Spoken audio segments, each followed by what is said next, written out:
Good morning friends. आज है विश्व साइकिल दिवस। सन 2018 में संयुक्त राष्ट्र संघ ने 3 जून को यह दिवस निश्चित किया है। तो आज यह कहना बनता ही है, cycling for fitness, cycling for environment, cycling for entertainment and cycling for adventure. Jaipur में कल रात अच्छी खासी बारिश हुई है, कुछ बूंदें अभी भी गिर रही हैं।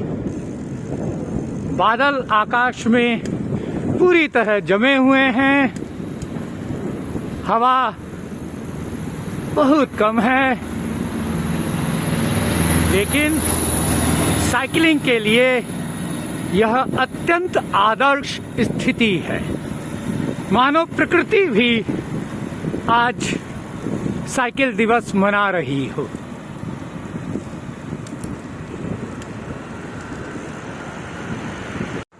तो आज विश्व साइकिल दिवस पर हम लोग कर रहे हैं एक group riding giants Riders club की ओर से। ये कम से कम 40 किलोमीटर का एक रन होगा।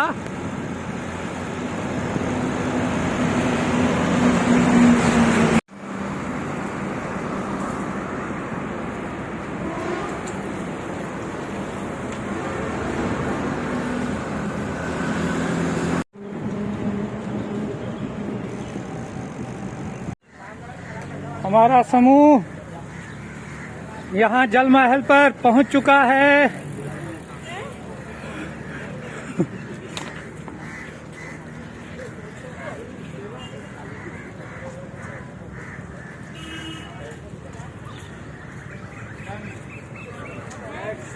मौसम खूबसूरत बना हुआ है, इसलिए हम जल महल तक आ भी पाए हैं और कुछ फोटोग्राफी का आनंद ले रहे हैं। पानी की तरंगे आप देख ही रहे हैं, हिलोरे ले रही हैं तरंगे, मचल रही हैं तरंगे।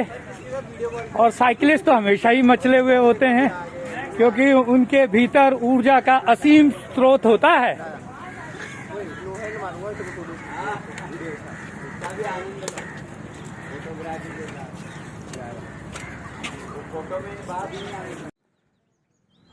यह रास्ता है जयगढ़ फोर्ट का।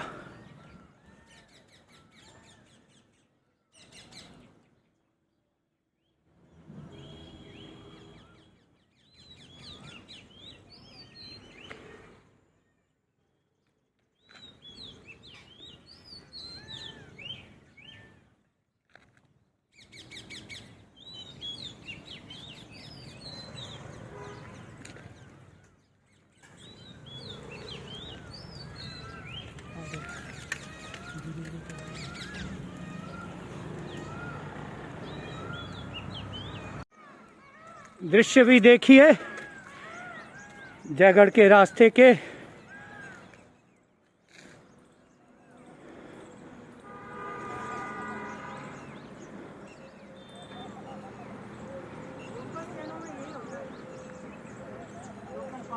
जयगढ़ का यह सफर साइकिल सवारों के लिए एक चुनौती माना जाता है, और हम इस चुनौती को पार करने की कोशिश कर रहे हैं।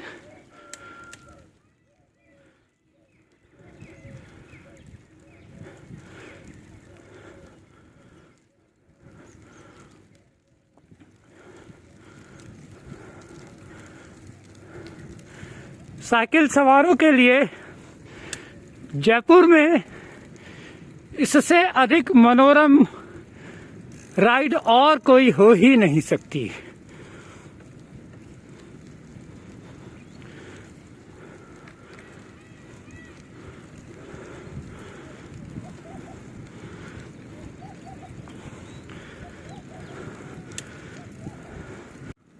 और सामने दिखाई दे रहा है जयगढ़ किला।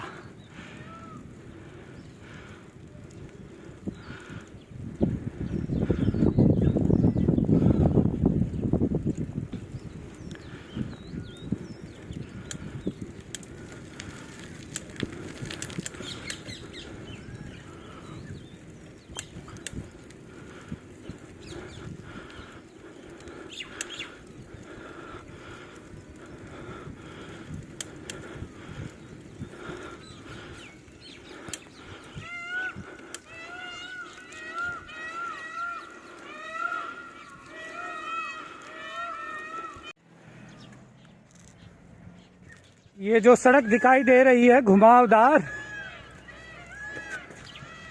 इसी सड़क से होकर अभी हम यहाँ तक पहुँचे हैं।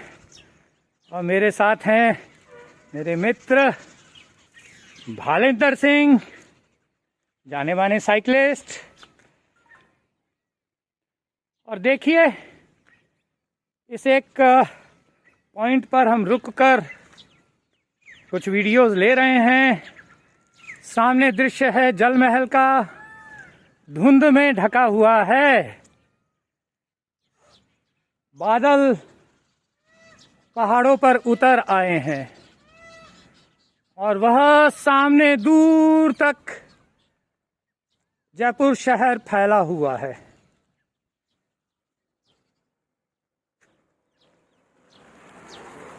अभी कुछ दूरी और तय करना बाकी है, शायद आधी दूरी तक हम आ पाए हैं।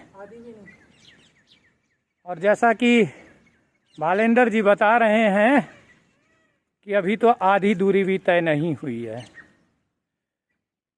लेकिन दृश्य बहुत ही मनोरम है।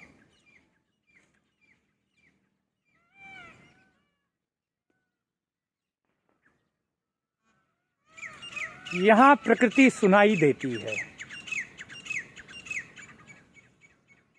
ओरिजिनल प्रकृति यहाँ पर है।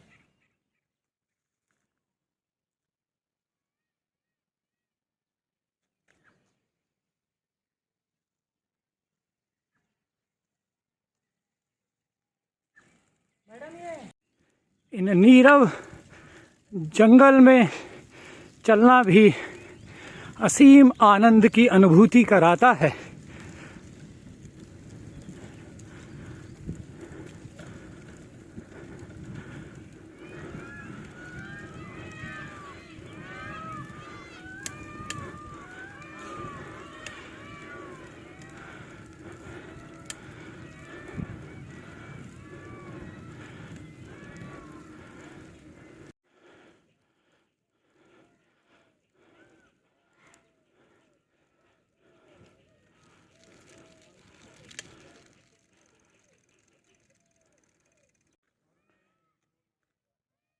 तो जयगढ़ किले के लगभग नज़दीक पहुंच गए हैं। यह एक तिराहा है।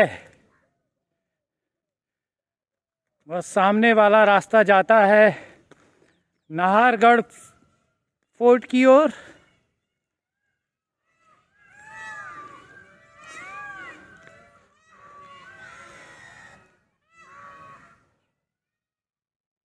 और यह सामने रास्ता जाएगा जयगढ़ फोर्ट की ओर।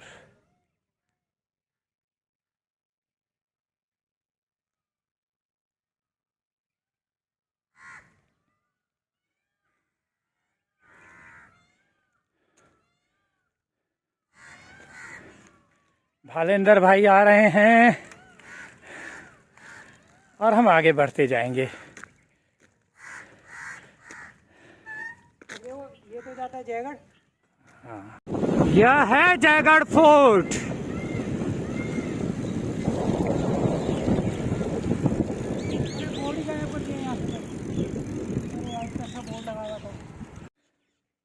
पहुंच गए हैं मैं और भालेंद्र भाई यहाँ पर। फोटो भी खींच ले। पहुंच गए हैं यहाँ पर, लेकिन आप देख रहे हैं कि अभी दरवाजे खुले नहीं हैं। 9 बजे खुलता है और हम तो उससे बहुत पहले यहाँ आ चुके हैं।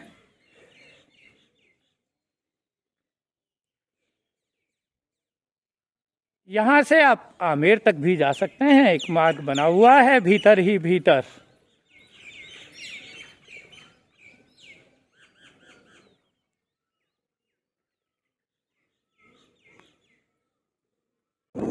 जब जयगढ़ तक आ गए तो नाहरगढ़ को क्यों छोड़ा जाए। गढ़ चले हैं नाहरगढ़ के रास्ते पर।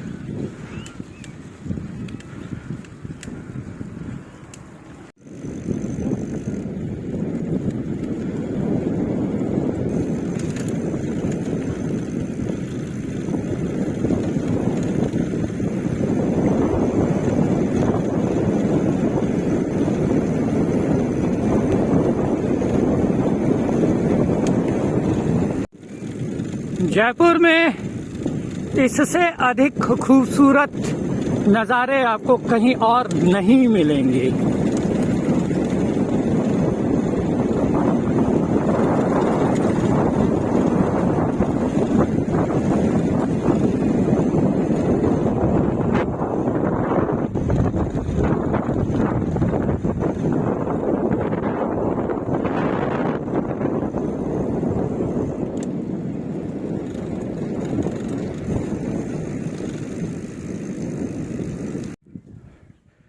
वहाँ दिखाई दे रहा है जल महल, जयपुर शहर का दृश्य, गहरी खाई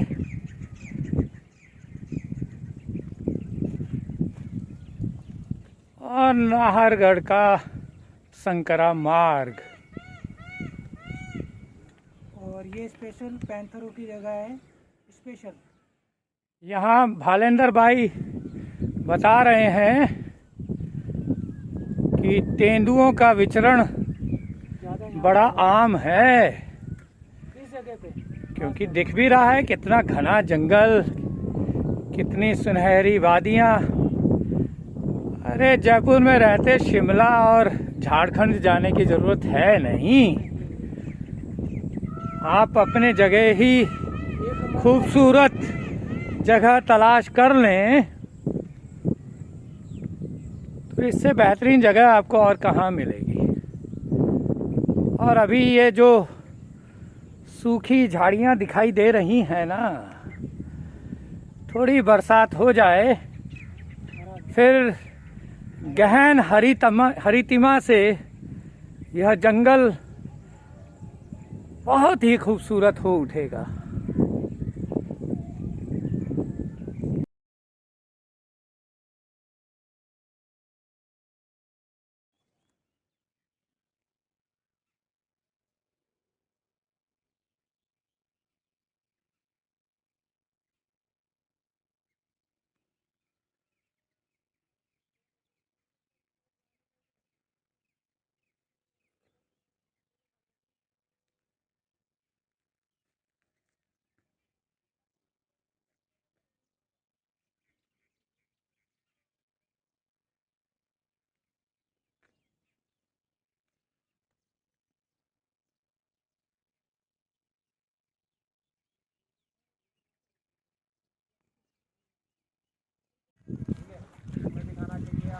बाकी इससे अच्छी जगह नहीं है नाहरगढ़ जगह। सुन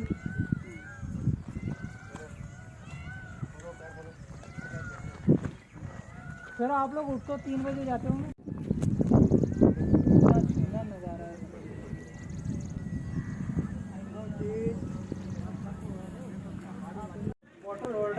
नाहरगढ़ के दरवाजे भी अभी बंद हैं, 8 बजे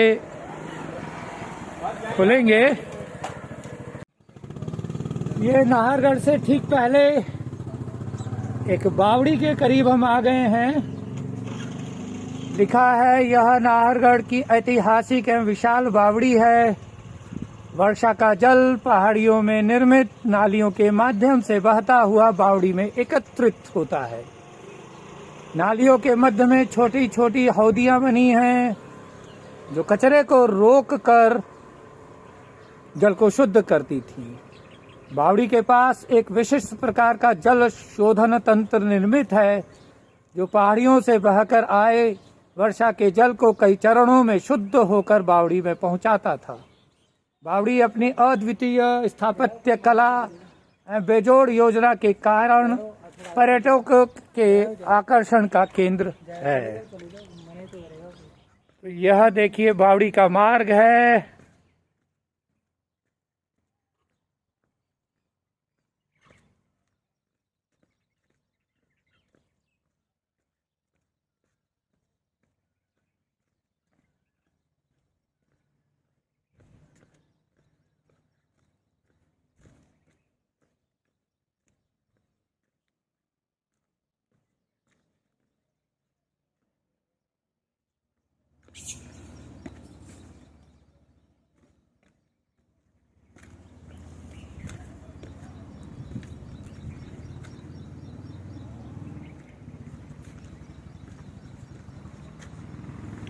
फिलहाल तो पानी नहीं है इसमें।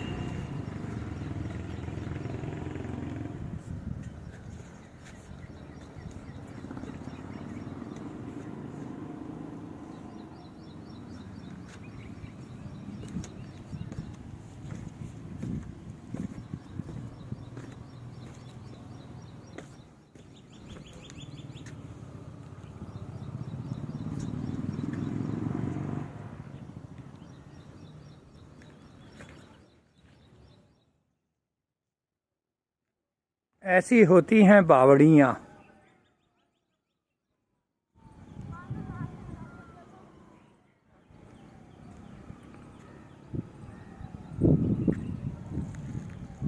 और यह है जयपुर शहर।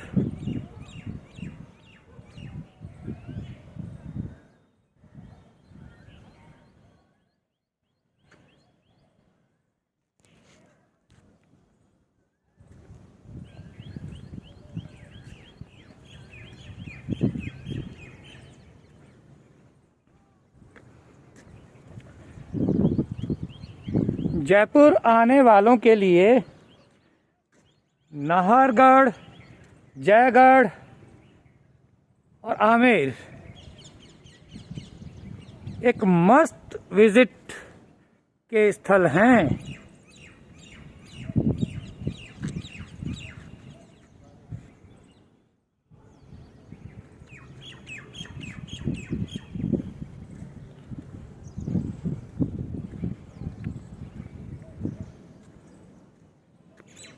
वह नीचे जो हरा मैदान दिखाई दे रहा है वह है चौगान स्टेडियम।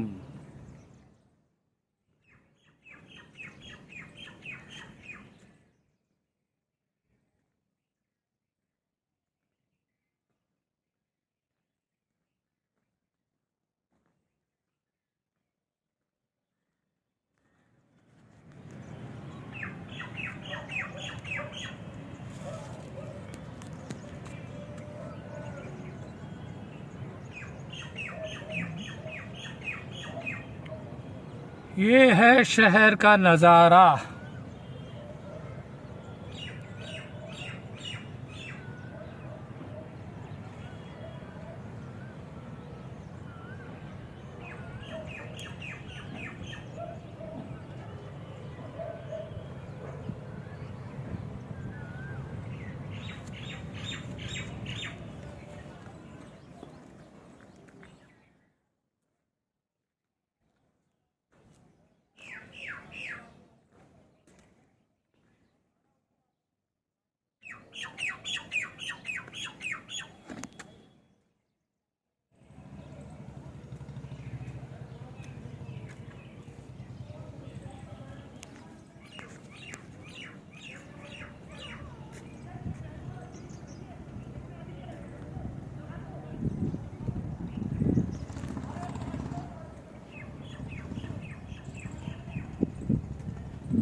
अभी हम जहाँ खड़े हैं यह है नाहरगढ़ के पास सनराइज पॉइंट। अब आज क्योंकि सूर्य बादलों में छिपा हुआ है, लेकिन सूर्य जब उस पूर्वी दिशा से सामने आता होगा तो खूबसूरत तो दिखता ही होगा। यहाँ से वह बावड़ी का दृश्य भी दिखाई दे रहा है जहाँ हम अभी होकर आए।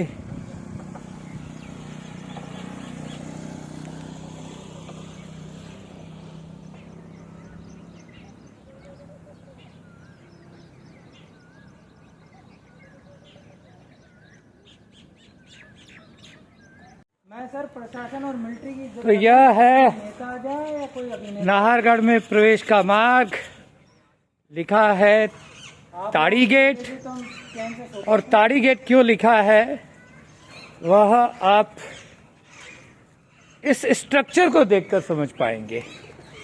ये ताड़ियों का स्ट्रक्चर है ना, तो बस नाम रख दिया गया ताड़ी गेट। हाँ,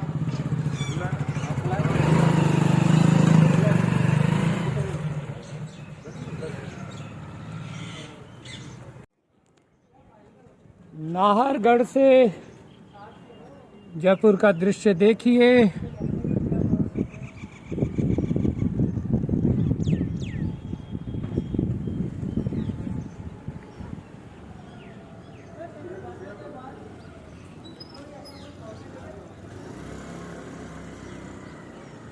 वह सामने है गढ़ गणेश का मंदिर।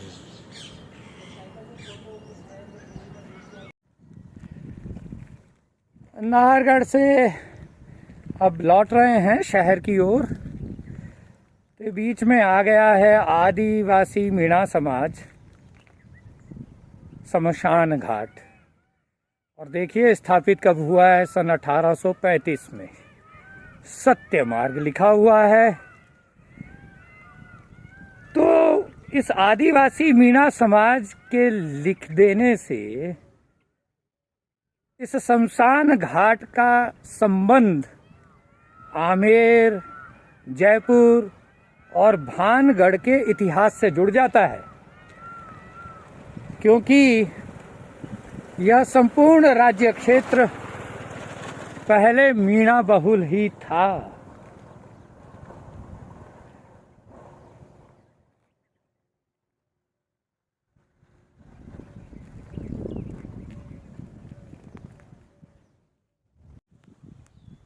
जयगढ़ और नाहरगढ़ के मार्ग के बीच में यह पड़ता है श्री चरण मंदिर। बहुत बड़ा मंदिर नहीं है, लेकिन प्राचीन तो है ही। भीतर जाकर देखते हैं कि यह मंदिर किस तरह का है।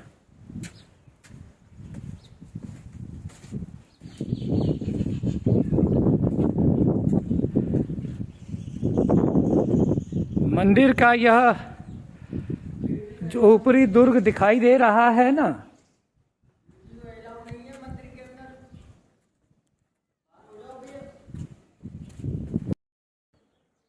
अंदर वीडियोग्राफी और फोटोग्राफी अलाउ नहीं है। यह द्वापर युग का मंदिर है। यहाँ भगवान श्री कृष्ण आए, उनके पद चिन्ह हैं भीतर, और उनकी गायों के खुरों के चिन्ह भी हैं। यहाँ भीतर पुजारी जी थे, उन्हीं से हमने ये सारी जानकारी ली। तो श्री चरण मंदिर भी एक प्राचीन मंदिर है। जब नाहरगढ़ की ओर आएं तो यहाँ दर्शन ज़रूर करें।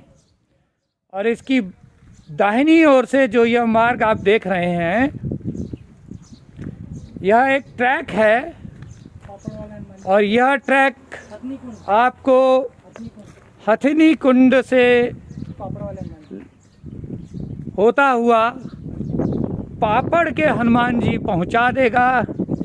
और निश्चित रूप से मानिए कि एक दिन मैं इस ट्रैक को भी आपको ज़रूर दिखाऊंगा। और अकेले ना आए, 4-5 लोग सर, 4-5 लोग सर। पैंथर बहुत ज़्यादा है यहाँ पर। तो यह वो ट्रैक है, जंगल के भीतर का ट्रैक, जिसमें हो सकता है कुछ जंगली जानवर भी मिलें और यहाँ कुछ हादसे भी हुए हैं। वे लोग जो दुस्साहसी थे अकेले आए तो हुआ ऐसा भी कि फिर उनका पता न लगा, क्योंकि मार्ग के भटक जाने का पूरा अंदेशा इस ट्रैक पर है। लेकिन यह ट्रैक बहुत खूबसूरत है।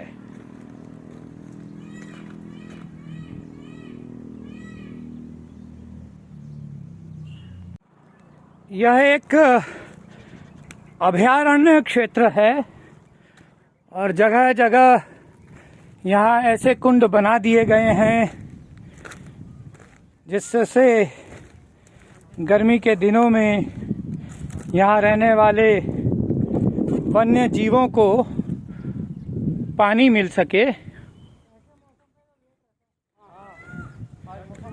तो यहाँ अगर ट्रैक का ढंग से पता ना हो तो भटक जाने का पूरा खतरा रहता है।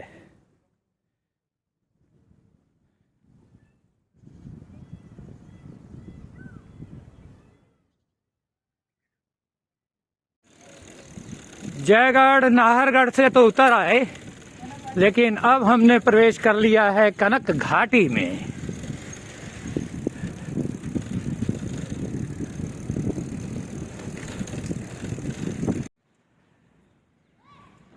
हम आ चुके हैं यहाँ कनक घाटी में और यहाँ स्थित है श्री गोविंद देव जी का मंदिर। जयपुर में आप जानते होंगे कि एक गोविंद देव जी का मंदिर सिटी पैलेस में भी है, लेकिन कहा जाता है कि उसके 7 या 8 विग्रह हैं जो जयपुर में अन्य स्थानों पर स्थित हैं। उनमें से एक विग्रह यहाँ भी स्थित है और इस मंदिर के इतिहास के बारे में यह पट्टिका यहाँ सामने उपलब्ध है। लिखा है कि जयपुर नगर के संस्थापक सवाई जय सिंह ने अपनी नई राजधानी, जो कि जयपुर थी, के शिलान्यास के 14 वर्ष पूर्व आमेर के दक्षिण में इस पर्वतीय घाटी को कनक वृंदावन नाम दिया था और विक्रम संवत 1771, जो कि ईस्वी में 1714 होगा, में भगवान गोविंद देव जी की प्रतिमा को यहाँ पर प्रतिष्ठापित किया गया था और उस समय के पट्टों परवानों में यही नाम भी है। गोविंद देव वृंदावन के प्रधान ठाकुर रहे थे और कोई आश्चर्य नहीं कि यहाँ उनकी प्रतिष्ठा होने पर इस क्षेत्र को कनक वृंदावन का नाम दिया गया। तब आमेर घाटी के नीचे का यह सारा क्षेत्र वन से ढका हुआ था और यहाँ कदम्ब की बहुलता थी। तो यह बहुत ही प्राचीन मंदिर है।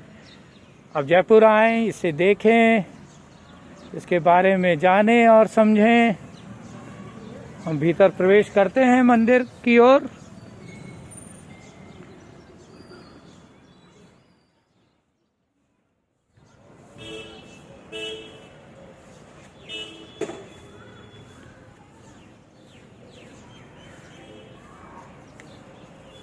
हम साइकिलिस्टों की वेशभूषा मंदिर में प्रवेश के लायक होती तो नहीं है, लेकिन करें क्या, वह हमारी विवशता है। जब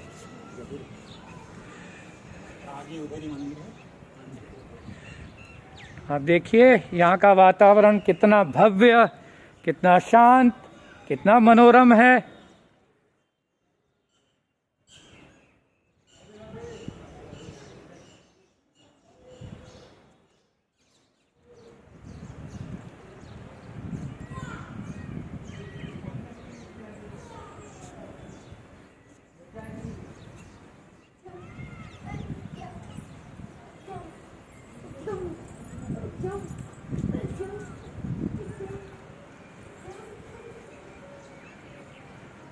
यहाँ से वह जो झील दिखाई दे रही है जल महल है।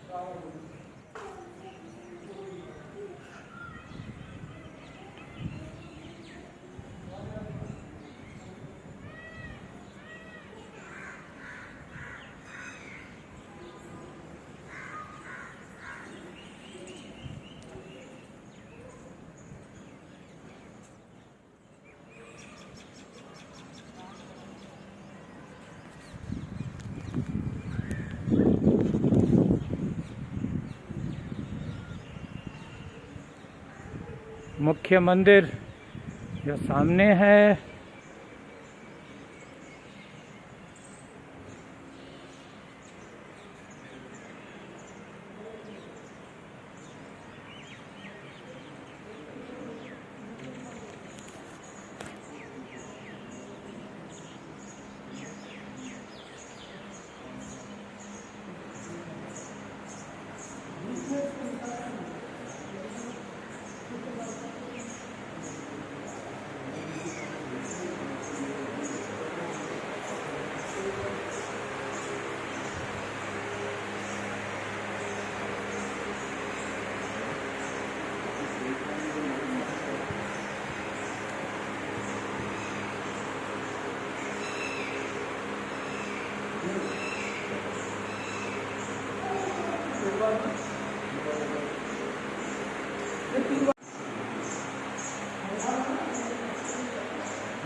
अभी मिलना हो गया है अनमोल जी से, यूपी बरेली से यहाँ जयपुर घूमने आए हुए हैं।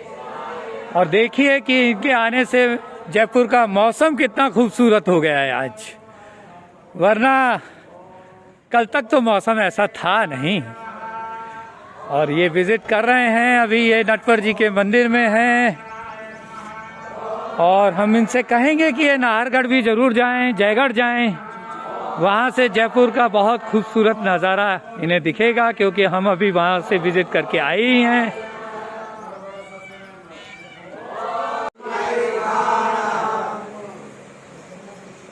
और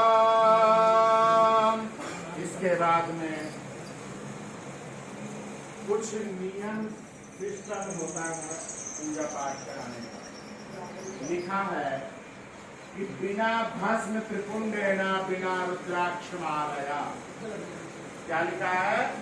बिना भस्म त्रिपुंडेन बिना रुद्राक्ष मालया पूजितो महादेव।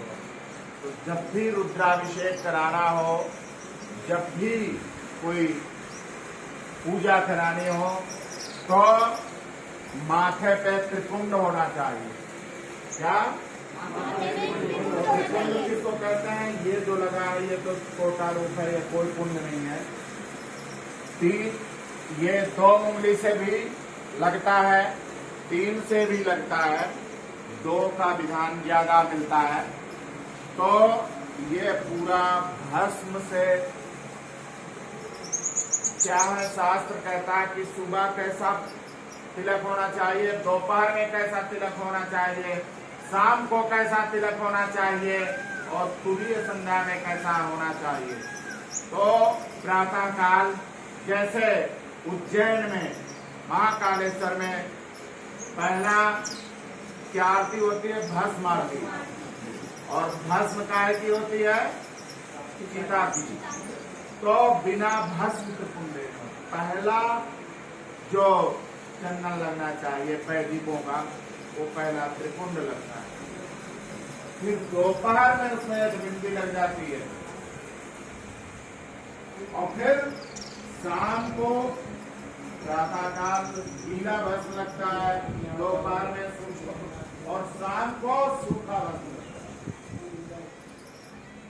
तो बिना भस्म को कुंडेना बिना रुद्राक्ष मालया, बिना बिना त्रिपुंड लगाए, बिना रुद्राक्ष की माला पहने रुद्राभिषेक या भगवान सूर्य को अर्घ दिए बगैर सूर्य का अभिषेक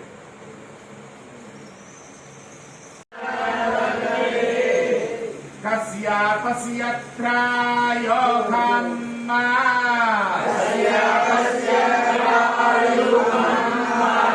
जद्देवे खत्रायोगन्तन्नो अस्पत्रायोगम्मा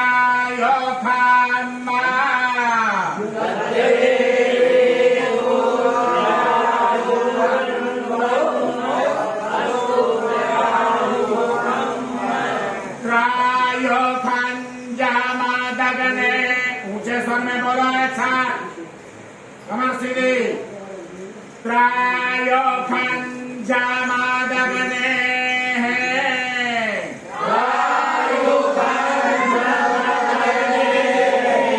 कस्यापस्य त्रायोखम्मा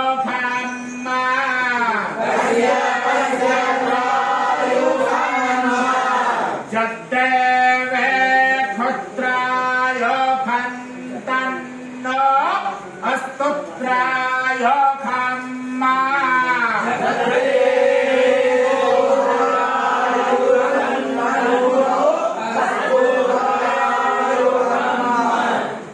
कैसे धारण करेंगे? यह है नटवर जी का मंदिर।